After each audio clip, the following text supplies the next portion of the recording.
it's a real shame that people try to spend years figuring out stuff when they can just buy it.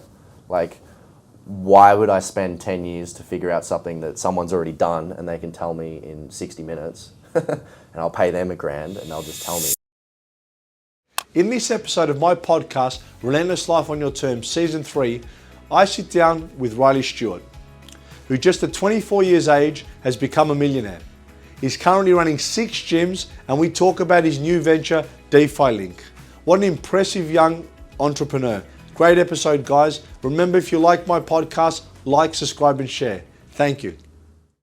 Hello and welcome to another episode of my podcast, Relentless Life on Your Terms. I'm joined by Riley Stewart. How are you, mate? Chris, pleasure to be here. Very good. Now, Riley Stewart's actually a friend of mine. He's even came in to see Reventon. We share the same business coach as well, Mr. Kevin Franz. And we also go to the same Club of United Business Club, which is an entrepreneurs meet in Melbourne. So we've got a lot of similarities and things we talk about. Thanks for joining us. It's a pleasure to be here. So now, you run multiple gyms now. How many gyms are you own at the moment? There's 6 gyms. 6 gyms. Yeah. Last time I spoke, I think there was 3 or 4. There's probably 2, depends when. Last year I picked up 5, and 1 at the start of this year. So during COVID, you were very active, weren't you? Yeah. Well, COVID hit, right, and immediately everyone was like scared and they were going into this negative mindset. And I thought, okay, there's going to be some people out there that are looking at this positively. How can I become one of the people that are excited by COVID? And then I figured over time that would be by taking up gyms that are failing because of COVID, which is unfortunate, but there's an opportunity there. So I put out feelers, and then basically as the industry went downhill, there would occasionally be a good opportunity that came up, solid business owner already in there, good location, good membership model, and then I came in as an investor and took over half the gym. I've got a few friends that are actually doing that. I've got a friend in Sydney who's taken over quite a lot of gyms at the moment. He's aggressively getting into it. How did you get into the fitness industry? Yeah, it's a good question. By luck, really, or by chance. Yeah, I started in, my studies was mechatronic engineering, international business. What's that? So I was studying a double degree in basically building robots and how to sell the robots. That's what I wanted to do. So I was building automated machines and coding them and then building out the moving parts for those. Wow. And then when I got into the industry, you started in mechanical engineering, which is like 90% of engineering in Australia is construction stuff. And it's really boring. So I didn't like that at all. So I went and just started business straight away. Instead of going through climbing up the ranks, I just thought, let's just start myself. Started selling solar panels door to door with a few other guys. It would have been a great experience, wouldn't it? Great experience. It was rough, to say the least. I've done door to door as well. Yeah. So I loved it. It was tough, but I learned a lot. I was selling AAPT, switching people's phone lines. Okay, yeah. Usually it was that plus electricity plus us all out in the same field at the same time. We would always run into each other. And then I decided this is a waste of time going door to door. Why don't I just sell to the masses by becoming very good at marketing? So then I decided to just become excellent at marketing, started marketing for the gym I was going to at the time. And then the rest is history, right? Then we built from, I think, 0 to 9 staff in the first year and a half, and then the last 18 months we've gone to 26 staff. That's fantastic. The agency. Yeah. So now, how do you run 6 gyms? Put the best people in there, right? So each of the gyms I have left the existing or the previous owner in there as a shareholder and the manager. So I don't want to be there managing the place. 4 of them in Queensland, right? So I'm not flying to Queensland every week. So we just keep the manager in there who established the gym, who ran into some difficulties. We come in, I bring in my team of gym growth experts, we train them up, bring in some capital, and then we fill it with more members through our marketing team. So they basically do it for me after that. The team, it's all hands off from me. Same name, same brand, you just inject your expertise, a bit of money, a bit of capital, and of course the marketing, and off you go. Exactly. Very clever model. Yeah. What was the hardest thing you've learned in business so far? Now, I know you're young, but you're very successful. What was the youngest thing you've learned? What was the hardest thing you've learned in business? Hardest thing I've learned. COVID was a challenge, without a doubt. Like, the industry crumbled, and it's still feeling the effects from that. And the US, because we've got half our client bases in the States, half is in North America, and then half is in Australia and New Zealand. So watching both of those going through their periods on and off of lockdowns and whatnot, America had like 12 months of lockdowns. So throughout all of this, you either push and swim or you sink. So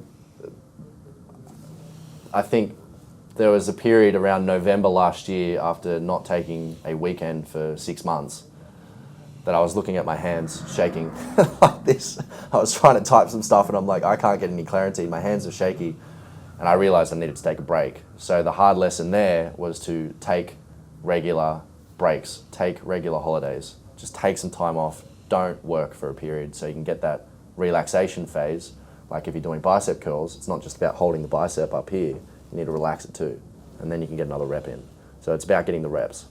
And also too, it's about thinking with more clarity and being able to make better decisions, because I've burnt out as well in the past as well from doing it, and you make better decisions. So how many times do you work out a week? Mine has fluctuated a lot over the years. When I was going crazy, it was 5 or 6 days a week. Now it's probably 2 or 3. So I do a lot less now. It's 2 or 3 more than me. No, I'm getting back into it again.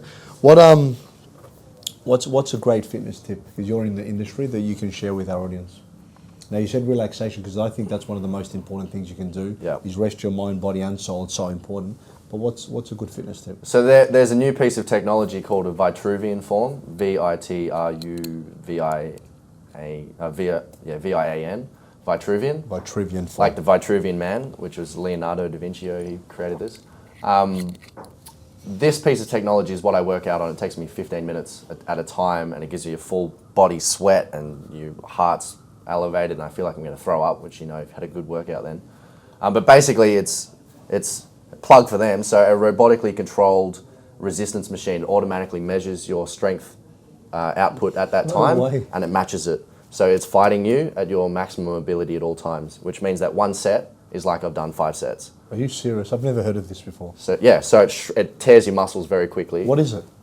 It's just a platform, and it's got 2 cables with 2 200 kilo motors on it. That it has a resistance of 200 kilos, and then it fights you basically. And how big is this machine? Where do you buy it? How much does it cost? I'm so intrigued. About $2,500, I think, and well worth it. And you just buy Truvian.com. They're probably about the length of this table, maybe a little bit more. I think that this is going to revolutionize the industry. Yeah, like some gyms are adopting this kind of technology already to put in the gym. For me, or for busy professionals, I think that they'll start to leave gyms and come to this stuff, or maybe keep the gym as part of it for the community and then use this at home. But like, I own gyms and I don't go to gym anymore. I just use this machine. So, well, I can tell you, I'm actually going to look this up after this. Well, I'll actually put the link in the comments to this, because that's great. Intriguing. It's $2,500. Yeah, roughly. Yeah. That's amazing. Now, what do you think about diets? Now, I know you eat a lot, because I've seen this guy and he can eat 3-4 meals back to back, so he's a machine. So, what do you think about diets? Diets, I intermittent fast, and I have for years. I find that's very good, because if I eat in the morning, I can't think as well, and I feel cloggy, and I feel like I can't make decisions. I feel like I'm stuck to the chair. So I don't eat until 12 or 2, given on the day. But then when you eat, let me tell you, he eats. And then when I eat, I make up for it. So my meals would be compressed to 6 to 8 hours a day in that period, yeah. Oh. Other than that, I don't really diet. I don't eat shit all the time, but that's about the only diet I follow is intermittent fasting and good supplements. Now look, I'll actually call you the true mark of a serial entrepreneur, because you're doing quite a lot of things. I know you're looking at crypto, you're launching a few other things, which I'm looking forward to talking to you more about. Tell us a bit about them.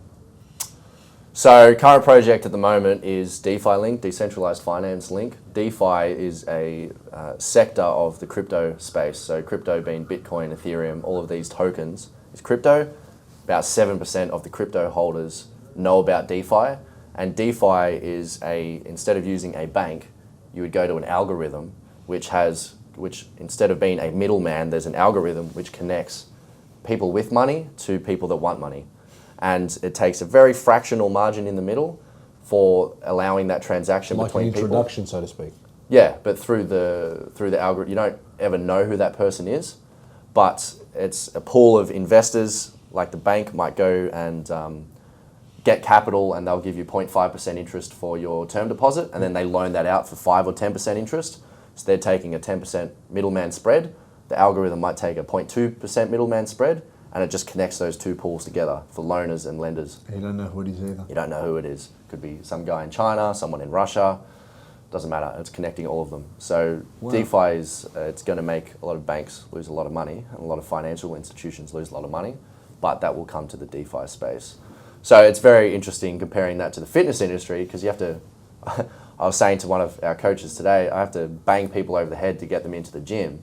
But as soon as I mention crypto, they're knocking down your door. They want to come in very quickly. So this space is expanding very quickly. Current market cap is about $2 trillion. I expect it to be around 300 trillion in about 10 years. So from 2 million to 300 Yeah, trillion. trillion. Yeah, Well, there's a lot of money flowing in there. Yeah. now I'm definitely keen to hear more about that. Now, I know you have a business mentor. What do you think of mentors, and why do you think they're important? I know you've got a couple as well. Yeah, I've got multiple business mentors. I think that it's a real shame that people try to spend years figuring out stuff when they can just buy it. Like, why would I spend 10 years to figure out something that someone's already done and they can tell me in 60 minutes and I'll pay them $1,000 and they'll just tell me? Why would I spend time when money's easily spendable to just do the same thing? And how long would it take you to learn? But how much time, how much money would you save? So it's not just it's overall how quick you can get there, how much further you can go. It's so many more benefits. Why else? Exactly. Yeah. Well, if I can be, if it takes the average person until 59, I think is the stat, to be a billionaire, why don't I just pay people who are billionaires or close to it and try to get there by 30, right? So that's what I'm trying to figure out how to do, is exactly that. You just want to pay people.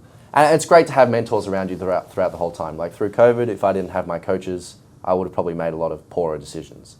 So it's about decision making. You want to have good quality people who have knowledge and expertise and leverage that.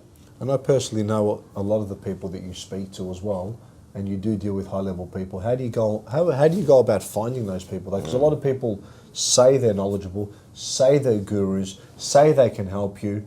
How do you select which ones are the real deal? Yeah, that's an interesting question. There's a lot of business coaches out there, like you said, heaps, and most of them are just Or crap. don't have money. They've never helped us had a business themselves, which I find that funny, because you're coaching someone on how to have a business, but that's a different story. So how do you... So if they have a background as a business builder, okay, done, first box. And then just conversation with them. Do you like what they're about? Because you're going to be spending a lot of time with them. You need to vibe with them, I think. I always, if I don't feel like I've learned something from talking with them, very quickly you know that they're not the right fit and you'll leave. But if they've got the experience and they sound like they know what they're talking about, and some of the things you action them and they end up giving you results, great, good coach.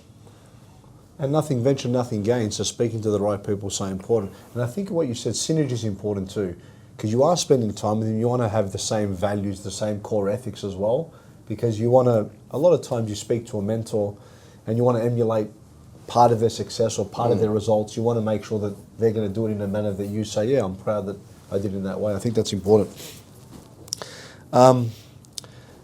How did you cope mainly through COVID? Now, business sense it was all right. How was the main struggles for you?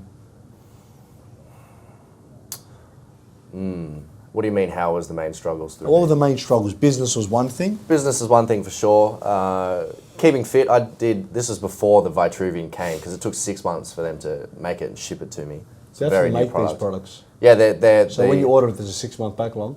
I think they're caught up a lot now, but there was in the early days. It might only be a month or two now. But they're in very high demand and they're not manufacturing many. So I was doing a lot of sprints. That was a big thing I was doing. It was intermittent kind of sprints. Do a 100-meter sprint, gun it, and then die, and then gun it and die, and gun it and just lay on the floor dead. Trying to recover very quickly. So that was something I did for fitness, but a lot of COD as well. I played a lot of Xbox. That was my downtime. Get the boys on and play Xbox. That was social time. That's what my son does. He's going to be one of the people that I think is going to be so disappointed when COVID stops, because he's having a ball. Yeah. He doesn't want this to ever end. Yeah. So I go to him, son, how are you? He goes, I'm good, Dad. For a gamer, I go, this is like heaven for my son. So he's going to have the exact opposite effect when COVID stops. I think the depression's going to hit him pretty hard. Yeah. So what does the future look like for you? What's the main things on the card? You've got a lot of things. As I said, you're a wheeler and dealer. Yeah. Well, the fitness industry, so that's really what made me, which I've always been grateful for. But now my second in charge, I'm training her up to be the CEO. So she'll be the CEO in the next 3 to 6 months. And then that gives me a lot of opportunity to focus on DeFi Link. So I imagine that my next 5 years is going to be launching lots of blockchain businesses, because the platform we're building is helping established businesses launch themselves on the blockchain, because you can release tokens on the blockchain as a business. In the traditional world, if you're like a bank, you might get a 20 times multiple. If you're a gym, you might get a 2 times multiple. In the crypto world, add another 0. You're looking at a 200 times multiple on your token value. So even more, maybe 2 zeros. So you might get $1,000 turned into $200,000. Yeah, it's crazy. Yeah, which is just nuts. Even if 1,000 turns into 2,000 is a great return. Yeah, if you can. But to turn to 200, that is just insane numbers. If you can get 10% yield, you're having a great time, right? But crypto, you wouldn't even get out of bed for 10%. You wouldn't get out for anything less than a multiple. So it's going to be helping other businesses connect with the blockchain. That's going to be our focus, right? So in the next 3 to 6 months, you're going to, I guess, your 2IC to become your CEO. Yep. Something that I'm looking at doing over the course of the next few years as well, to focus on other interests. And then from there, focus on your new DeFi Link, which is a form of your blockchain. Or is it? So blockchain? defilink.tech is the website, if you want to check it out. It is a platform that's... So the issue with crypto right now is you need to be a tech nerd to get into it. So you can lose money very easily because you send it to the wrong place, well, yeah. And maybe you enter your money into a platform that's actually a scam, because there's so much profit to be made. There's a lot of scammers out there in the place as well. As with anything, isn't it? Heaps, right? There's a lot of suckers too, because it's a new technology. So we are the bridge between the masses and all of these platforms out there. So you go to our platform, we'll have automatic investing pools into verified and trusted places. Platforms, some of these give interest yields of like 180% per annum on US dollars, which is nuts, right? So as those opportunities pop up, we'll let our investors know. They'll be able to put in their funds and do that securely through our platform. Well, look, that's amazing. Thank you for joining us, Riley. Now, are you ready for our quickfire questions? Okay, hit me. All right, I won't hit you, but I'll give you the questions. How's that? Now, you got too many rings on. I'm scared to hit me back. Now, what was your first job? Pizza chef. Pizza chef? Yeah, we won awards as a pizza chef. I smashed out 3 pizzas a minute. Really? Growth or profit? I like growth, over profit. Okay. Growth's fun. If you had one superpower, what would it be? Flying. Yeah. Flying. All these rings are going to weigh you down. Who's your favourite actor? Oh, Brad Pitt, yeah. Or Will Smith. Okay. Now, here's one for you. Who would play you in a role, a story of your life? Who would play you in a movie? Which actor would be? Jeez, that's a good one. Mr. Riley Stewart. Wow. I think Johnny Depp would do a good job of it. He'd give a quirk to it. No, right. Yeah. And he's already, you've seen the Savage. Yeah, he's got a lot of rings. He's already got all the rings. There you go. If you look at his Cologne Savage, which I've got, very similar style. Yeah. Vegan or meat diet? I was vegan for 9 months. I wouldn't do it again until we've got substitute meat that's good enough, but I like meat. Okay. A night out or a night in? Let's say 75% of the time night in, 25 out. Okay, mixture, I like it. Yeah. How much can you bench? Oh, I think max is 120. Pounds? Kilos, yeah. Deadlift is 200. That's pretty good. Yeah. What was your greatest achievement? Now, you've had a lot to date and you're going to have a lot more because I know you. What's your greatest achievement to date? In business, it would be, I think, this year, being 24 years old, I became a millionaire, self-made millionaire, so I was very happy with that. That was a big milestone on the that I was aiming for a long time, since I was 2. Just to comment on that, so he's 24 years old, he's became a millionaire, so I'm very proud Very proud of that fact. Not a lot of people can lay claims to that fact, so well done. That's awesome. A lot more rings coming for you. Yeah, keep going. Yeah. I think personally, 2016, I went traveling around Asia for 3.5 months, and that was a big personal milestone because it was going from. So you're only 18 years old. Yeah, I was 18, maybe 19. Yeah, and just my bubble exploded. Like I burst out of my bubble, right, and I became confident, and I became aware of other things out there, and realized that the world's a great place, and people are generally nice, no matter where you are in the world.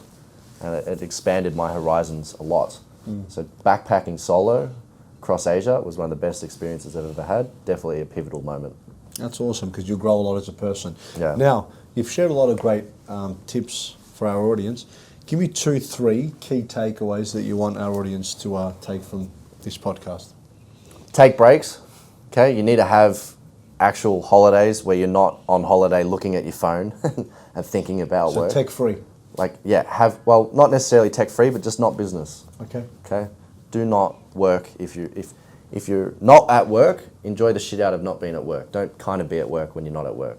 Right? I like that a lot. What else? Something that I see a lot of our guys come through as they start to hustle and focus on business is they forget to take care of themselves, eat and train regularly. So health? Health. Yep. Yep. And maintain your relationships as part of that as well. Right? Health is wealth, isn't it? Yeah. It's very important. Now, on a scale of 1 to 10, how much have you enjoyed this podcast? I'll give it an 11. My man. Thank you very much for joining us. And to all the audience, I hope you gained a lot of takeaways from this. I certainly did. We are speaking to a 24-year-old self-made millionaire, so thanks for joining us, mate. Thank you very much. Thanks for listening.